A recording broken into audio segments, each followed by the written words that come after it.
师叔姑娘，你瞧这个地方机关重重，也不知道藏了多少宝物，说不定这大补丸的解药就藏在里面。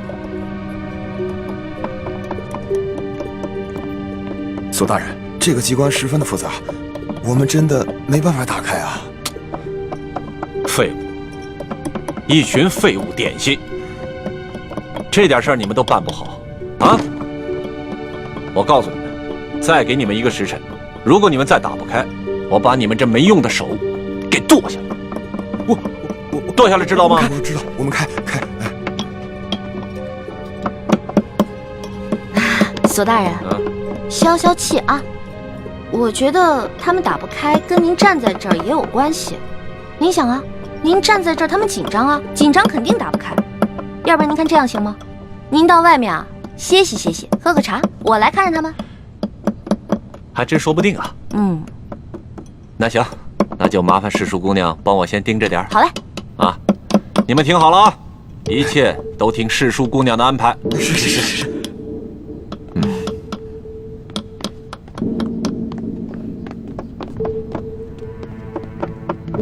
师叔姑娘，这个机关设计得非常巧妙，我等真的无力打开啊！是啊，我看看。哎，您请啊，您看看。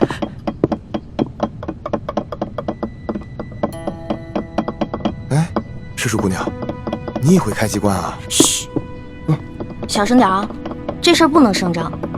这个机关我要是开不了的话，你俩手可就保不住了啊！是，我们不说。我这次要是开不开的话，千万别怨我啊！不会，能开。哎，您请。哎，您请。天灵灵，地灵灵，保佑我一定要开啊！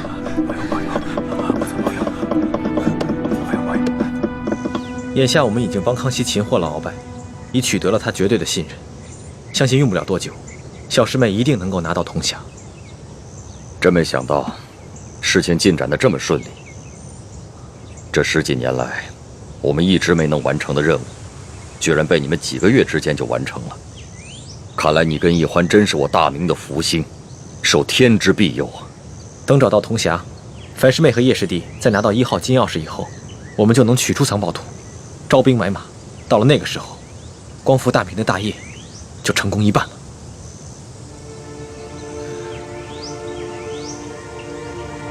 唉，怎么了，义父？有件事情藏在我心里已经很多年了，我现在告诉你，你也要把它藏在心中，不能告诉任何人。义父，请讲。孩儿定当守口如瓶。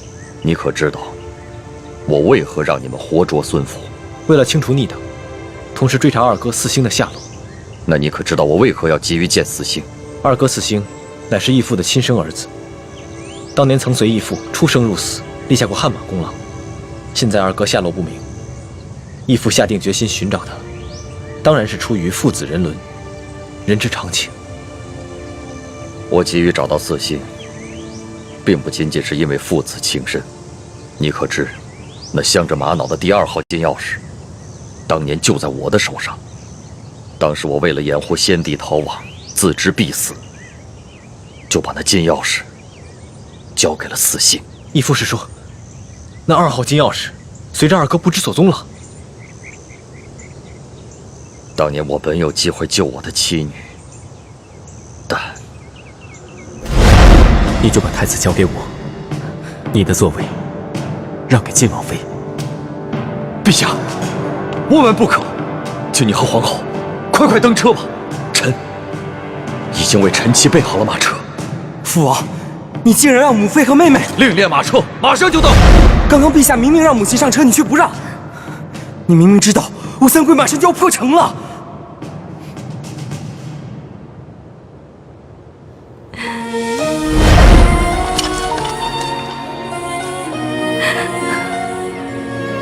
什么？你要抛下母妃和妹妹不管？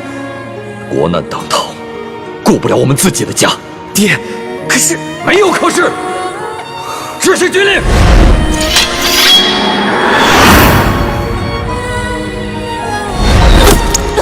娘，小妹。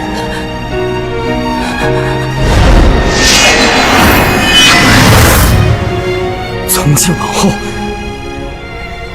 你不再是我爹。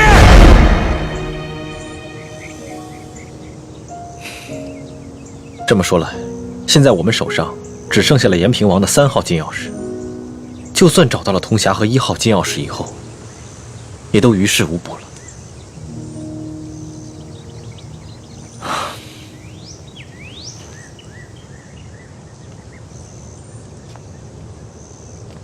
这么多年来，这件事情一直是我心头的一块大饼，我没敢告诉任何人。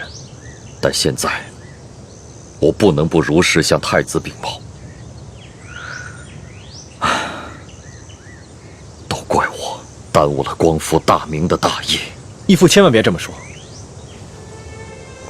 义父为我大明，为我朱氏，已经牺牲的够多了。义父，等我们找到铜匣和1号金钥匙以后，我们再一起寻找二哥的下落。四星多年来杳无音信，我怀疑，如今他早已不在人世，要不然就是故意隐藏起来，以此来惩罚我当年的狠心。义父，我们一定会找到二哥的，而且我相信，总有一天，他会理解你的苦衷，而苍天定会庇佑我大明。皇祖母，这只是一个小小的答应，居然敢动手打皇上。更不可思议的是，皇上居然还不予追究，还破例给他封了一个什么笔墨侍书的职位，给他加倍的疼爱。岂有此理！岂有此理呀！小小的笔墨侍书，竟敢在大庭广众之下去打皇上！李德福，这怎么？你怕皇上怪罪，不敢食言？回太皇太后，不是奴才不敢直言，当时奴才和索大人还有宫里的内侍全都低头跪在地上，只听见一声清脆的响声，没有看清到底发生了什么事啊。那其他人呢？都没看见？这个奴才就不知道了。那声巴掌响，是皇上自己打了自己一下？当然不是。那就是皇上打了李易欢那个贱婢一下。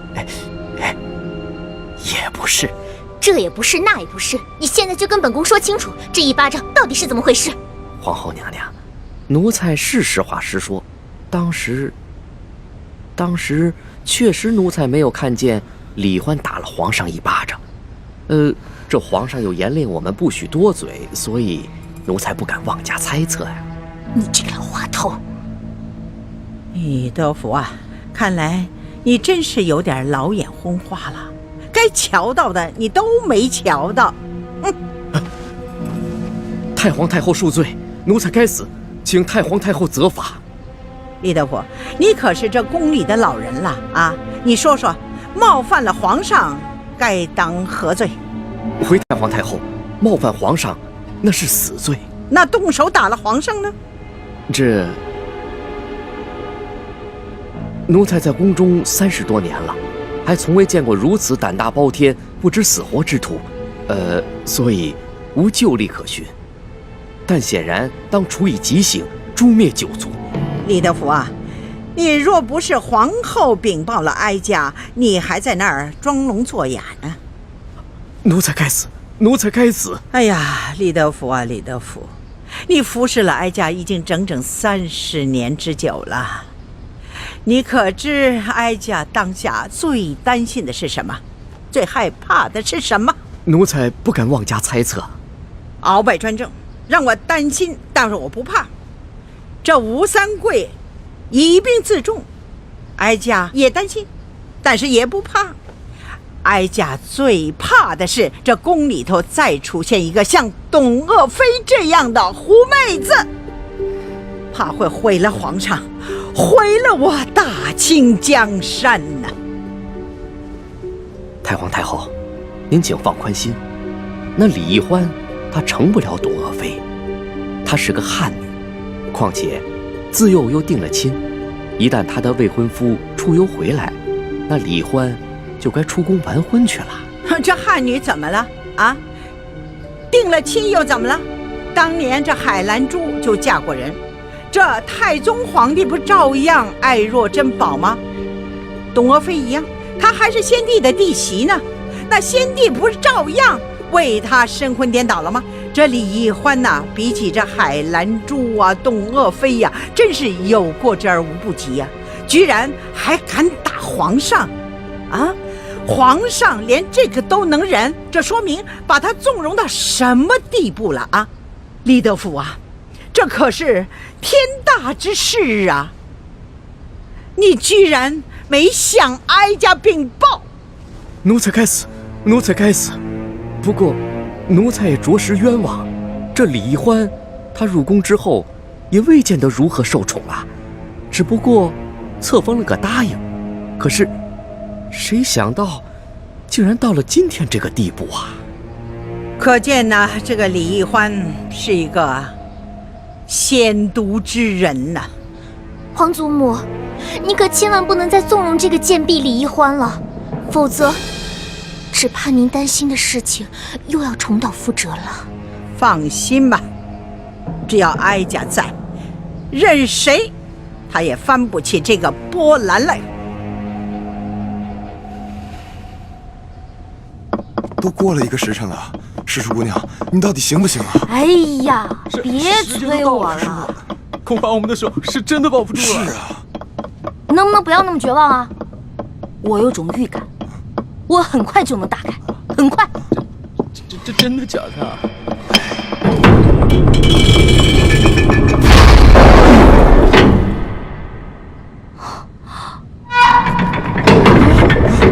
这个时辰了还没打开吗？我打开了，我打开了！世叔姑娘，你可太棒了！哎，世叔姑娘，真是没想到，你居然会开机关呐，太了不得了！走，不是，赶紧休息吧。我不会开机关，我是之前皇上不是安排我在鳌拜府当卧底吗？哦，我看见过几次，照葫芦画瓢，你看捣鼓了1个时辰才给捣鼓开。哎，世叔姑娘，真是没有想到。你看这么一次就能够记下手法来，这可太了不得了，真是聪慧过人呐！走，咱们休息一会儿。如今鳌拜倒台了，我弟弟有何反应？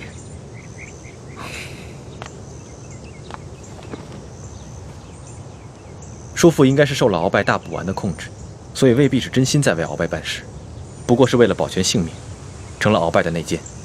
眼下鳌拜被关进了天牢，没有把他供出来。我们也没有揭穿他，所以康熙也未曾怀疑过他。眼下他在宫里的日子，也算是风平浪静。那，如果我向他表明身份，以你对他的观察，他是否会认我这个亲大哥？是否会弃暗投明，加入我们光复大明的联盟？这个很难说。我曾经试探过他几次。他常常感慨自己孤身一人，似乎十分想念从前的亲人。不过他毕竟在宫里生活了几十年，已然变得十分麻木且圆滑，而且他现在有钱有势，我猜他不会为了跟义父的兄弟情谊而放弃眼下所拥有的一切。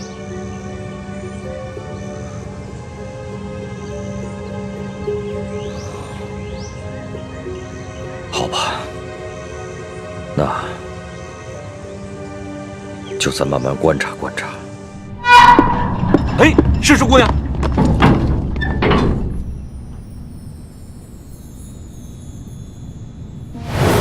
你们俩把工匠带走，给他们打赏，快！知。没想到啊，这鳌拜老贼的密室，珠宝多的比皇宫还多。可不嘛。嗯。哎，索大人。要不然这样，咱俩呢先挑点，剩下的入账，您觉得呢？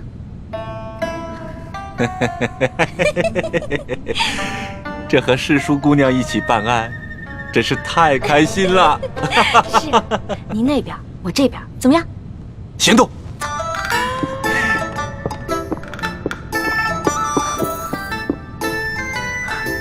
真是皇天不负有心人，我终于找到你了。哼，朱哥哥，看你以后还好意思骂我笨。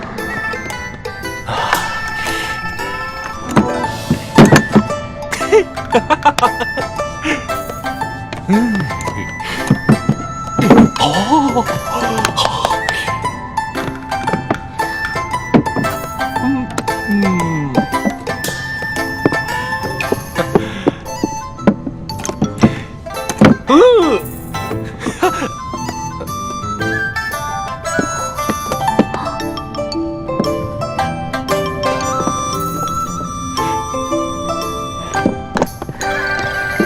哎，石树姑娘，你这就挑好了？当然了。再多挑点吧。哎，不了不了，我挑的已经够多了。索大人，您再接着挑点呗。我呀，哎呀，我想起来了，不对呀。怎么了？这大补丸的解药还没找到呢，怎么跟皇上交代？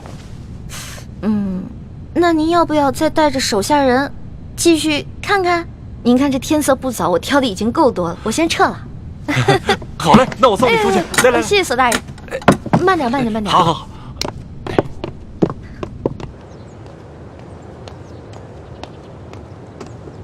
李太医，太皇太后凤体前安，李太医，赶紧过去看看吧。好，卑职这就过去。公公将来告老还乡的时候，可否会回陕西榆林去安享晚年啊？不回去啦，没有亲人的家乡还算什么家乡啊？公公在这世上，当真连一个亲人都没有吗？本来是有个孪生哥哥，但几十年杳无音信，恐怕早已死在乱军之中了。万一公公的哥哥吉人自有天相，还活在这个世上呢？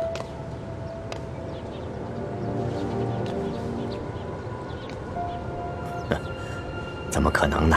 在这世上，怎么可能有那么好的事呢？啊，快走吧，太皇太后还等着呢。看来，他还是很渴望亲情的吧？如果义父出面与他相认，他一定会很惊喜吧？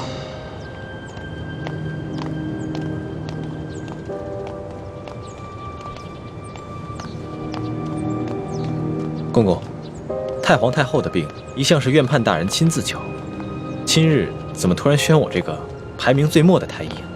这个咱家就不清楚了。也许是院判大人觉得你年轻，却医术高明，太皇太后也就留上心了吧。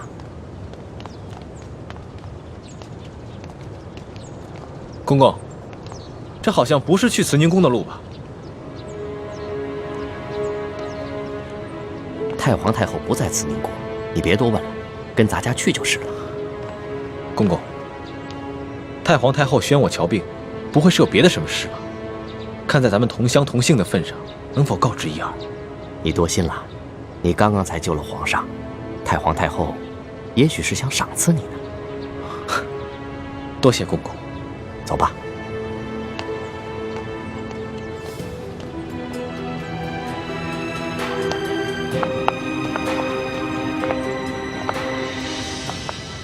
厉贵人，您吉祥。李公公安好。微臣参见厉贵人。李太医免礼。谢厉贵人。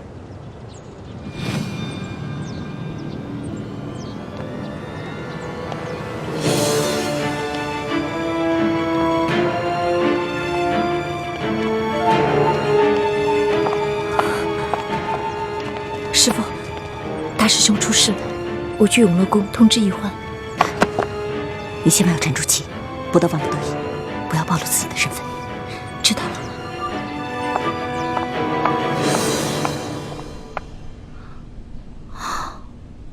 踏破铁鞋无觅处，得来全不费工夫啊！如果朱哥哥看到这个铜匣子，一定会惊喜万分的。到时候我就将找到铜匣子的过程说得惊心动魄，让他们以后再也不敢小瞧我这个小师妹了。哼！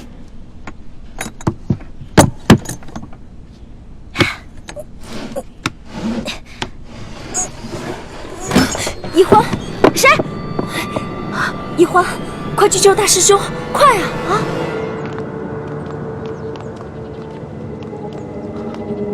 李公公，太皇太后不是宣我来看病的吗？怎么把我带到这儿来了？有什么事情，先进去再说啊！开门。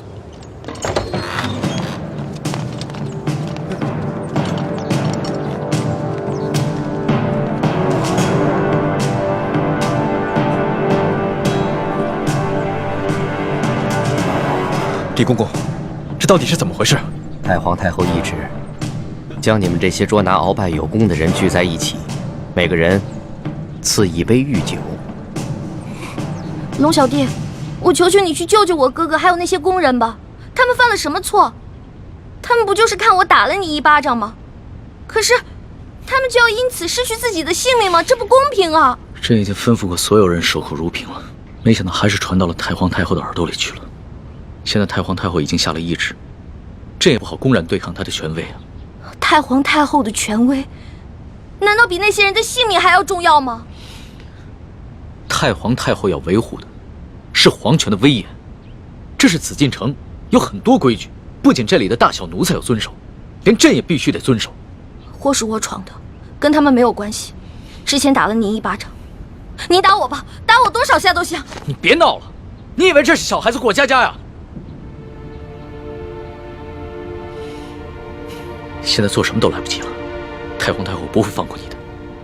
等她处理完你哥哥那些人，就会轮到你了。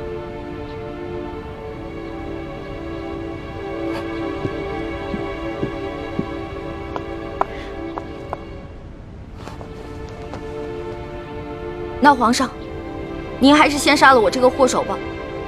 如果先杀了我的话，死在哥哥的前面，我就不会那么内疚了。易欢的易欢，你还老说自己是朕的老大，一到这种危险的时刻，你就这么没出息的以死相要挟。您现在是高高在上的皇上，我只不过是一个小小的奴婢，我只能求您大发慈悲，饶了我哥哥。少说的那么可怜，你什么时候把朕当过皇上？不一直把朕当成你那个结拜小弟吗？奴婢再也不敢不知天高地厚了。您现在是皇上，不是奴婢的龙小弟。皇上，之前都是奴婢错了，要罚你就罚奴婢吧。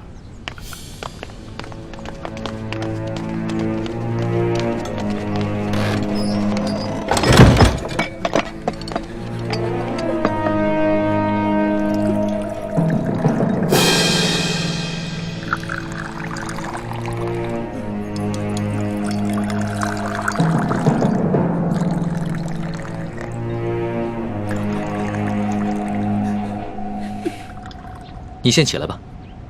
我不起。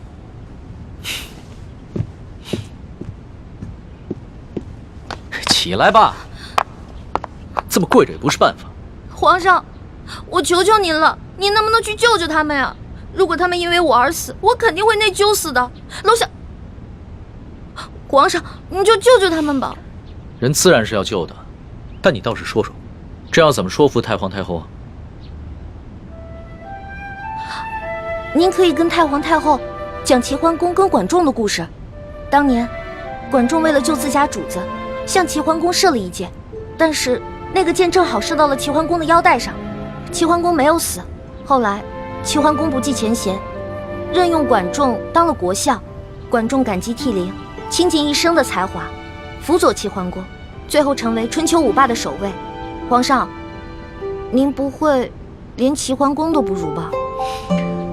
论气度，朕自然是不输齐桓公的。可是你能比得了管仲吗？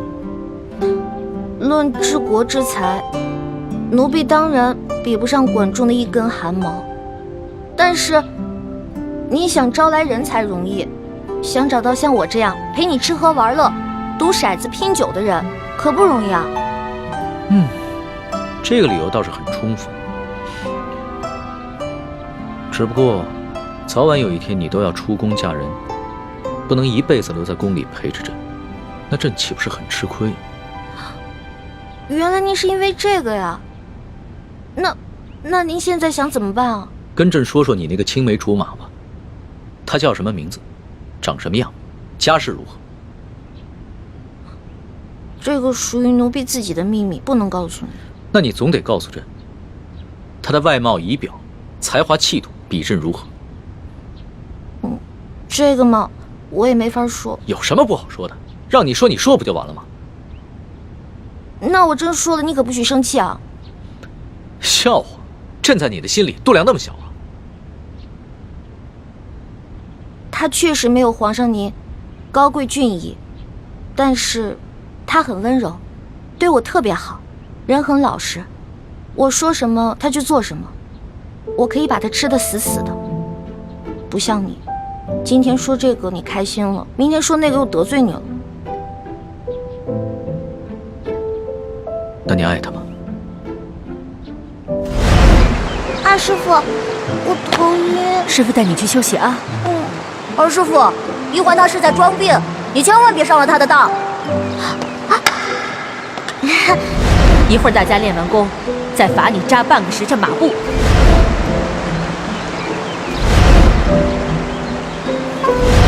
玉欢妹妹，你别生我的气了好吗？欢妹妹，这个给你，我们和好吧。核桃酥。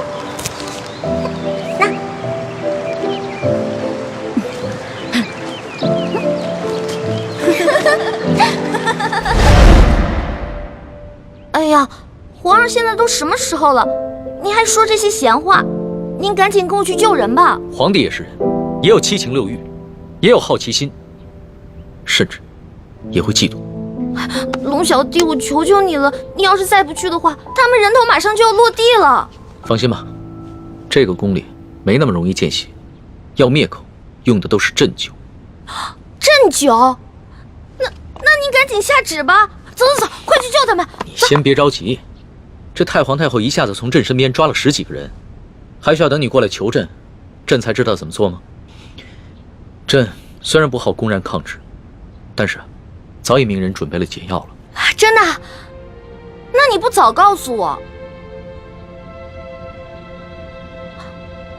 不对，你是不是得需要什么条件才能给我解药？当然。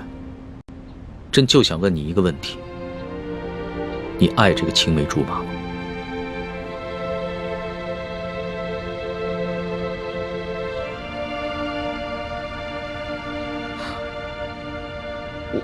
我不是不告诉你，说实话我也不知道，我只知道我们是青梅竹马，从小他就对我特别的好，以后我肯定是要嫁给他的。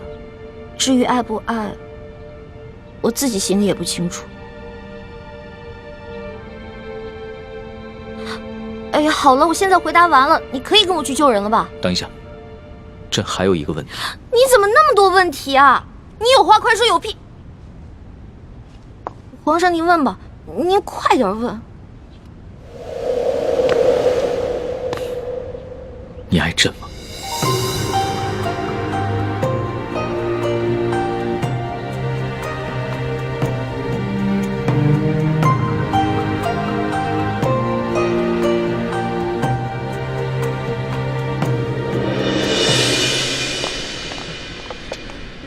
这是太皇太后赐给你们的御酒，你们每人各取一杯，享用吧。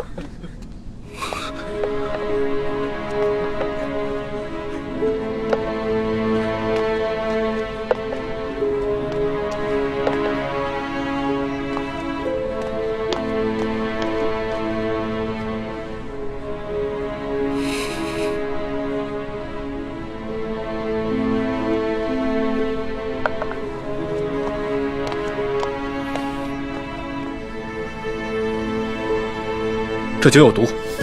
公公饶命！公公饶命！李公公，太皇太后为何要赐毒酒给我们？咱家也没有办法。事到如今，我就让你们做个明白鬼吧。都怪你们的运气不好，看到了不该看的场面。李公公，我们什么都没看到，不明白你在说什么。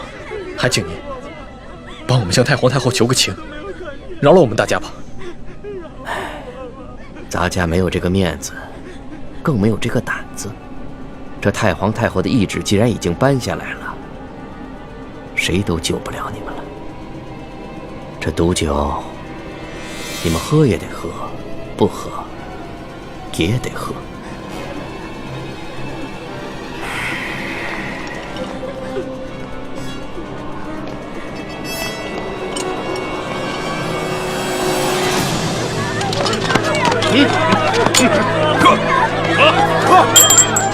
喝，早废话，还喝。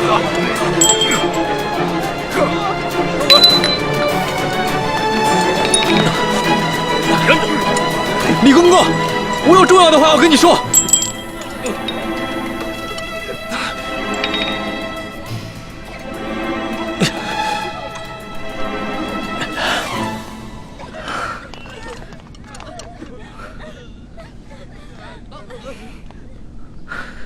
李公公，我知道你和我们一样，都服过大不完，都是鳌拜埋在宫里的棋子。今天，你若不救我和这些宫人，那么你的秘密，我也不会再替你保守了。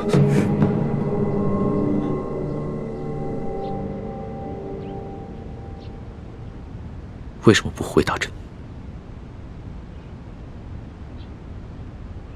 我不知道怎么回答。如果我说实话，我怕你不开心，不给我解药；但是如果我骗你的话，那就是犯了欺君大罪了。你就照实了说，朕答应，不论如何，都会救你的哥哥和那些宫人。真的？天子之语，金口玉言。不爱。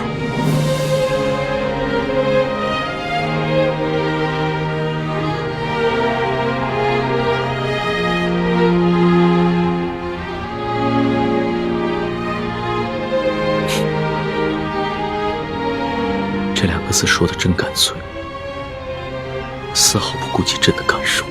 我之前就跟你说过，皇上是这个天下最不值得女人爱的人。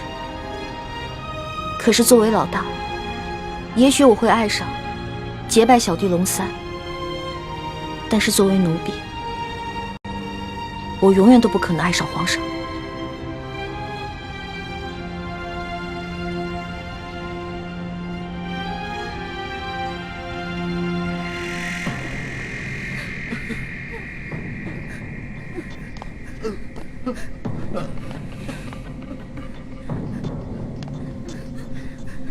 杀了他！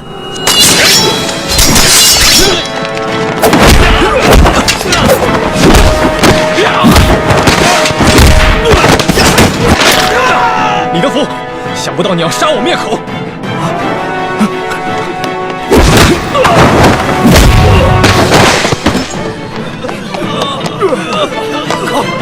快追啊！站住！快！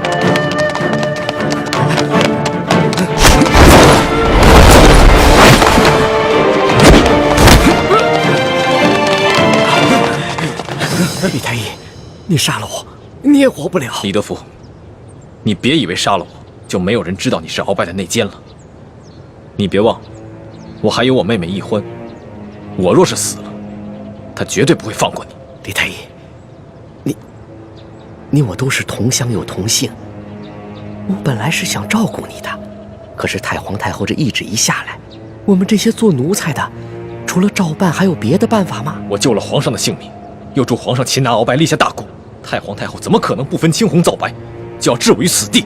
哎，都怪你那个妹妹呀！仗着皇上对她的宠爱，她就无法无天。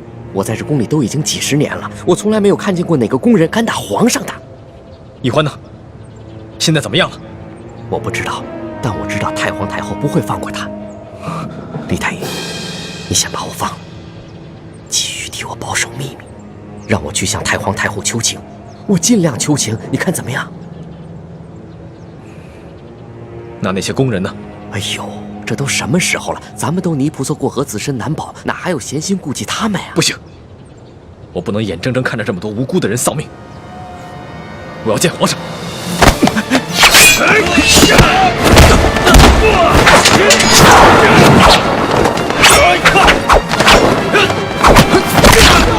住手！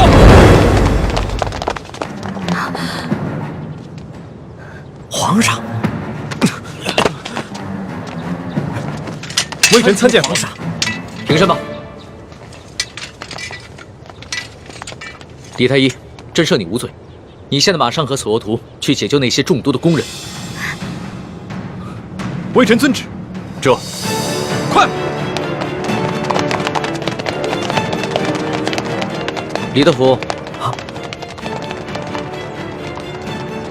这差事你办的可真是用心呢。皇上恕罪。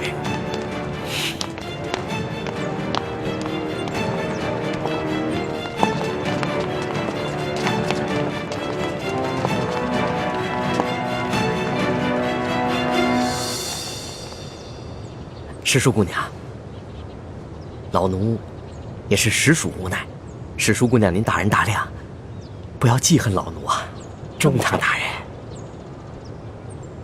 公公有礼了，宫中一切可好？中堂大人，您放心吧，一切尽在中堂大人的掌控之中。皇上好吗？皇上现在还是每天跟一些小伙伴们摔跤玩耍，无心朝政。他那都是故意做给老夫看的吧？当年顺治爷临终托孤的景象，老夫是历历在目。不过如今皇上翅膀硬了，不把我等老臣看在眼里了，是时候给他点教训了。啊，那中堂大人，您的意思是？每日给皇上一盅补药吧，接着看着他喝下去，懂了吗？奴才懂，奴才懂。你是如何知道的？公公，我这口技练得还不错吧？原来那晚你也在马车上，那你是如何知道是我？公公啊，虽然您那天行事谨慎，带着黑纱，我看不清您长什么样子，但是我看到了您耳朵后面那颗痦子，所以我还是认出了是公公您。李欢，太皇太后果然说的没错，你真不是一个简单的小丫头。可是李公公啊，这太皇太后也看错了您啊，您也不是一个忠心的奴才啊。你到底想怎么样？李公公，您知道的，我这个人啊是不会害别人的，但是我最讨厌的就是那种害人的人，所以只要您不对我们兄妹两个起什么歹心，那我们自然不会对您怎么样。但如果您的心里对我们兄妹两个，皇上，等等我。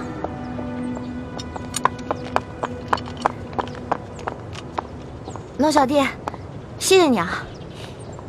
其实就算你不求我，我也要救那些工人们。虽然这会让太皇太后特不高兴，但是朕已经擒下了鳌拜，真正亲政，朕必须坚持己见。不过这个李公公实在是太讨厌了，向太皇太后告密的人肯定是他。这个朕怎么会不知道呢？但是李德福10岁就进宫了，侍奉过3代君王。太皇太后对他十分宠信，打朕小的时候啊，就是由他把朕的一举一动汇报给太皇太后，这已经是惯例了。就算朕有不满，也无可奈何呀。没想到皇上也有这么多的无可奈何啊。当皇上无奈的事情多着呢。对了，大补丸的解药你搜到了吗？我哥哥还没有完全的研制出来，估计这个鳌拜是想彻底让我和哥哥给他陪葬了。那怎么办？这鳌拜虽然已经擒下，但他毕竟是3朝元老，他的一生功过十分复杂，朕还没有想好怎么处置他呢。而且他的性子十分桀骜，无论如何，他都不肯交出大补丸的解药。龙小弟，我是你老大，自古啊，吉人自有天相，没问题的我。朕真的是没用啊，连你都保护不好。龙小弟，你可千万不要对我这么好。皇上，我已经安排他们把药都给灌下去了。那他们是不是得救了？药已经喂下去了，命是保住了，但是什么？但是这酒毒性实在太烈了，纵然服下解药，毒素也早已侵害了他们的咽喉。从今以后，他们再也不能说话了。张嘴。你是说，他们以后都是哑巴了？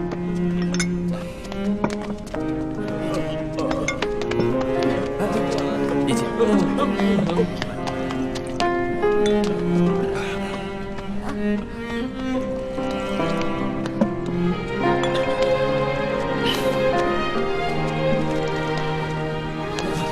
是我害了你，对不起，都是我害了你们。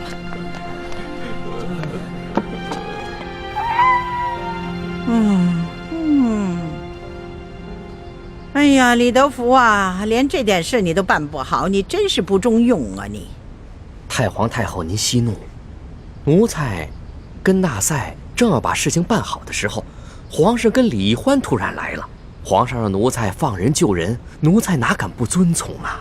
哎呀，皇上是中了李易欢的毒了，中毒不浅呐。这样吧，你把这李易欢给我叫过来。谨遵太皇太后懿旨。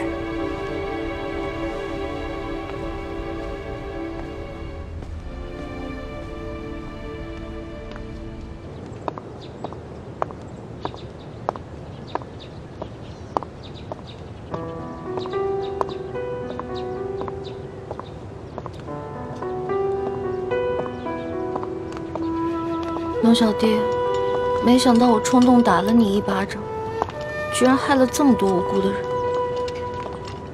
朕也没想到事情会发展成这个样子。在朕的心中，一个好皇帝，与其让臣民们畏惧，不如让臣民们敬爱。难怪人们都说伴君如伴虎。你现在明白为什么我说你是全天下最不值得女人爱的男人了吧？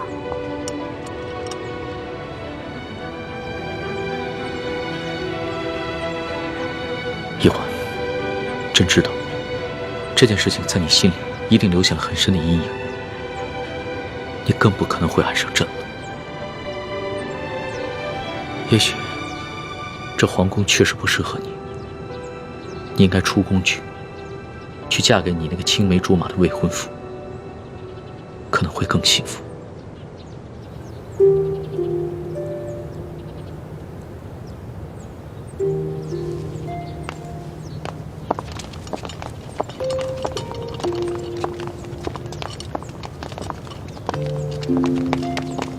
奴才参见皇上。李德福，你可真有眼色呀，还敢过来见朕！皇上恕罪，奴才知道皇上现在心情烦躁，不过太皇太后宣世淑姑娘去那个慈宁宫觐见，奴才不敢不传呐。皇上，太皇太后不会想赐奴婢一杯御酒吧？没事，别害怕，朕陪你一起去。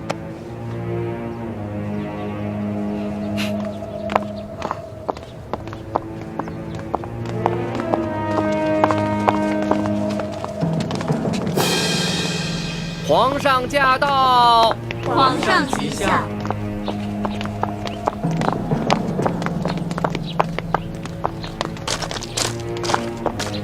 平身吧。谢皇上。你先在外面候着，朕进去跟太皇太后先说说。皇上，奴婢这颗脑袋能不能保住，可就靠皇上你了。放心吧。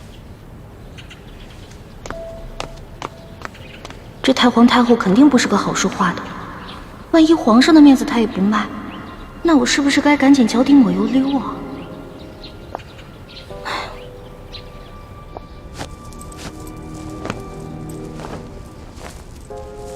皇祖母吉祥。起来吧。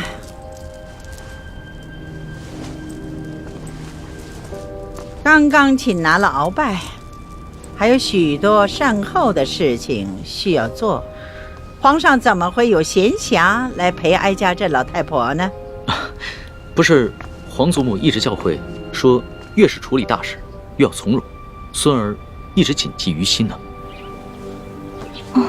幸亏爹和师傅没有先见之明，别的功课都任由我偷懒，却逼着我狠练轻功，关键时刻果然能够救命。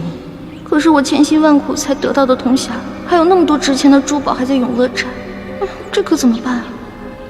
哎呦，管他的，也顾不上这些身外之物，先保住小命了结。难怪鳌拜会栽在这个小丫头手里，都这个时候了，她居然一点儿也不慌了。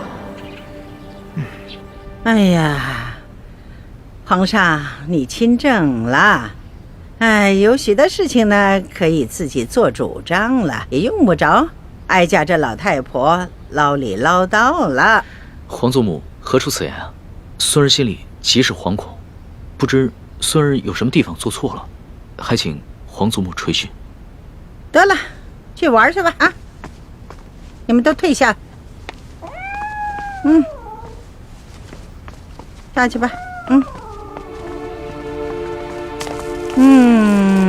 皇上啊，听说你把李太医和那些工人们都赦免了。是。这个李太医啊，擒拿鳌拜有功，又救过孙儿的性命，而且这些工人都是伺候孙儿多年的老人了。孙儿心里极是不舍，所以就赦免了他们。这少造一些杀孽，也是为了皇祖母积福天寿嘛。哎呀，皇上啊，你可是刚刚亲政啊，就如此妇人之仁，以后怎么立威啊？你那个叫什么李义欢，这个小小的答应，他当着众臣的面打了皇上一巴掌，而皇上竟然不仅不惩罚他，反倒给他还特设了一个笔墨诗书的女官员的位置，还给他赐了一个永乐斋。哎，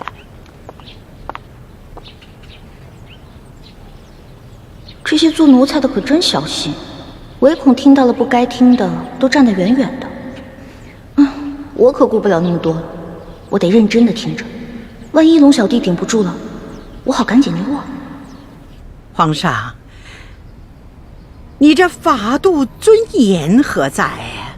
哀家本来想协助你处置这些事，没料到你已经特赦了他们。你眼里还有哀家这个把你从小苦心养大的，把你扶上皇位的老祖母吗？你全然不顾哀家这副老脸了。皇祖母息怒，若是因为此事伤了皇祖母的凤体，那可真是孙儿的罪过了。皇上若眼里还有哀家，就立刻下旨赐死这个李义欢。好狠的老太婆，果然还是不肯放过我。龙小弟，如果你保不住我，那我就只能发个讯号，通知诸哥哥和我一同撤离了。那你从此之后就再也见不到我。你可不要怪我绝情啊！谁叫你这个皇帝当得这么窝囊，连自己的结拜大哥都保不住。孙儿自小就没了父母，全凭皇祖母的疼爱，才将孙儿一手养大。孙儿对皇祖母之心，那是天地可见的。此事，孙儿可能处置上有些不当，但绝无半点忤逆之心呐。唉，罢了。皇上呢是仁慈大度，也是正当年少多情嘛，也难免呢迷了心性，失了分寸。起来吧。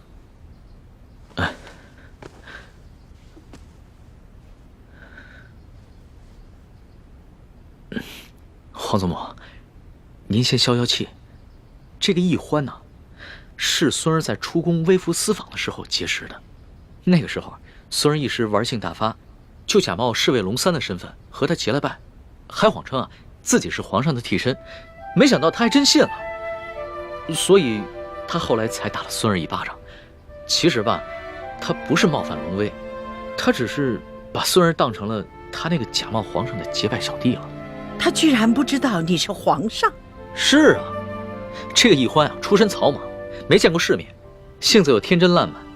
孙儿也是一时兴起想骗骗他，没想到他还真信了。为了帮孙儿这个所谓的替身对付鳌拜，他还不惜性命，与鳌拜那是以死相拼呢。若是宫里的其他人对孙儿不敬，那自然是死不足惜。可是义欢她只是一个重情重义的傻丫头，又何必与他一般见识呢？哼，原来在你心里，我就是一个傻丫头。你认我做老大，就是为了戏弄我找乐子呢。皇祖母，说实话，这宫里又有哪一个女子肯为了孙儿不惜性命，与鳌拜以死相拼呢？就看在他对孙儿这份难得的情谊上，饶了他吧。皇上，能说一句老实话吗？嗯，你是不是真的为这个李易欢动了心了？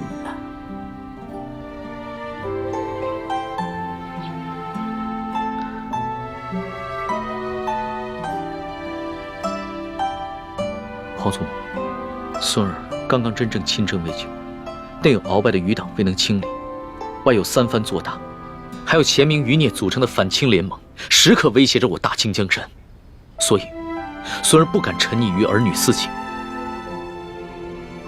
对任何女子都不会真正动心的。龙小弟，原来你对我果然不是真心，这样也好，咱俩互不相欠。哦，哀家以为啊，这李易欢是一个狐妹子，让皇上迷失了心性。这样听起来呢，哀家也就放心了。至于这李易欢是要杀要赦，那就看皇上的了。皇祖母啊，这孙儿还有一事相求。这易欢呢，他娇俏可爱，天真烂漫，就像一个开心果，所以孙儿想把他接着留在宫里，让他伺候。你怎么又绕回来了？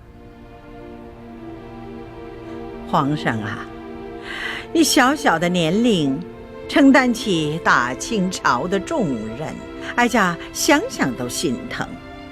皇上什么时候做到不动真情，不误国事，那你就真正的成长了。皇上，你看这后宫有那么多的小丫头，你叫哪个不是啊？非得她这个李易欢不可吗？她有何等的姿色呀？何等的本事？皇祖母，这易欢真的是非比寻常的女子，孙儿求皇祖母成全。这个李易欢是不是在门口候着呢？那就叫他进来吧，让哀家见识见识。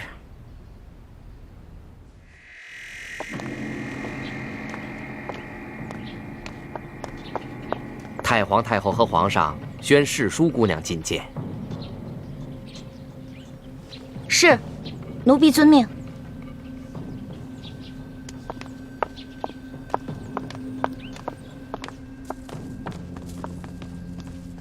太皇太后，皇上，世淑姑娘觐见。太皇太后吉祥，皇上吉祥。果真是一个灵秀的人儿。你盯着哀家做什么？哦，奴婢只是好奇，原来太皇太后长这么好看呀，慈眉善目的，就跟画里走出来的观音菩萨似的。你不必在这里花言巧语。李易欢，你可知罪？奴婢知罪。你知什么罪？讲来给哀家听听。奴婢白长了一双眼睛，没有认出来皇上就是货真价实的真龙天子。奴婢更是长了一个猪脑，居然皇上说什么，奴婢就信什么。你看，皇上，你看这小丫头啊，她哪里是在认罪呀？她分明的是拐着弯的数落皇上。皇祖母，这丫头一向如此，心直口快，不知轻重。那你就起来吧。谢太皇太后。太皇太后，奴婢说的都是真的，没有骗您。当初奴婢看上皇上穿着龙袍，坐着龙辇，回到御书房的时候也觉得好奇，奴婢就追上去问皇上：“哎，你到底是皇上还是龙三啊？”结果皇上一脸严肃地跟奴婢说：“嘘，小声点，我当然是龙三，不是皇上。”你不是皇上，可是为什么外面那些人都跪下叫你皇上呀？那是因为我呀是皇上的替身。你是皇上的替身啊？对啊，因为我身形跟长相都酷似皇上，所以我是皇上的替身。你也知道，咱们大清啊，虽然入关数十年了，但是根基未稳，皇上又年少，刚刚亲政嘛。不光这前明余孽，还有很多朝中的大臣都想谋杀皇上，所以呢，我就当皇上的替身。原来是这样啊，怪不得你会跟我结拜呢。要是皇上的话，怎么能跟我结拜呢？对啊，这回知道了吧？为什么我龙三你在宫里打听不出来了吧？那是因为我不是一般的侍卫，我呀，只需要在皇上需要我的时候出来露面就行了。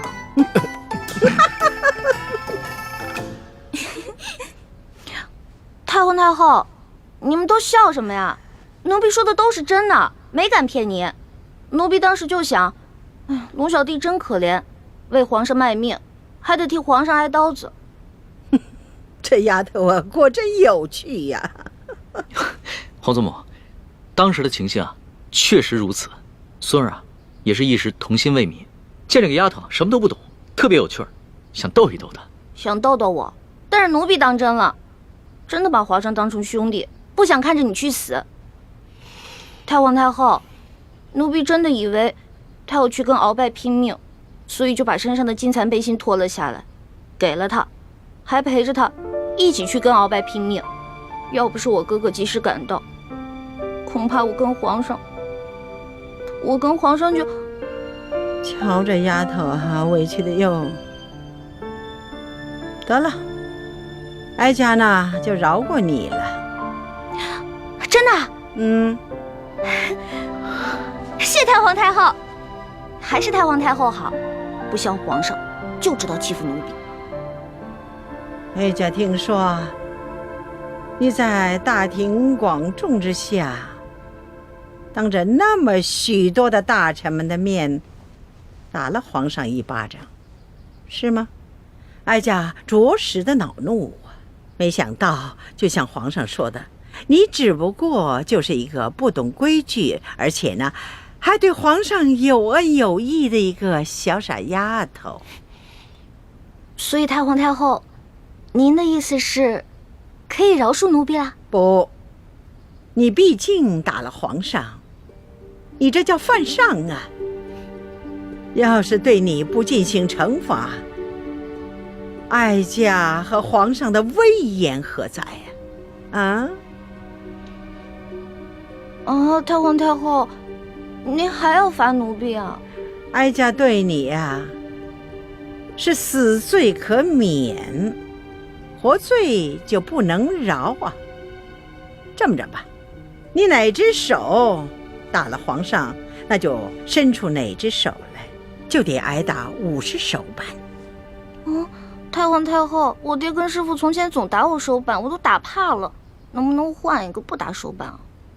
死罪都给你免了，你还在讨价还价呀？不是，奴婢不敢还价，只不过奴婢是用右手打的皇上，可是奴婢这右手受了伤，还缠着绷带呢。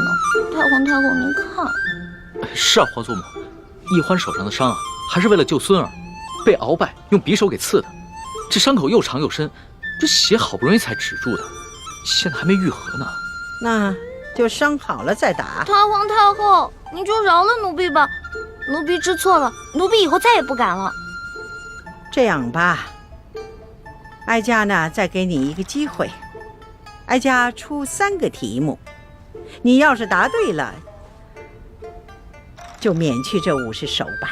考试啊？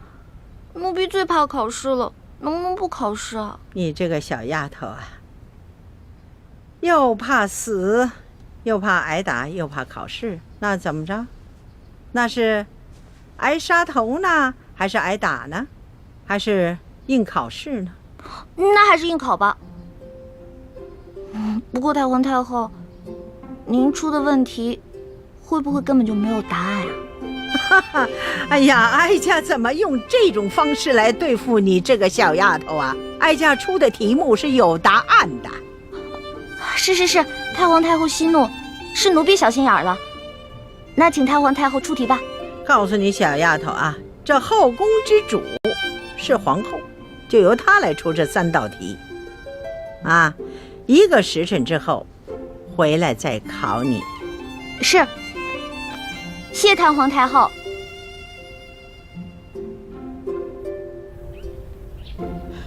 皇祖母，你就这么轻易的放过李易欢那个狐妹子了？不放过她又该如何呀？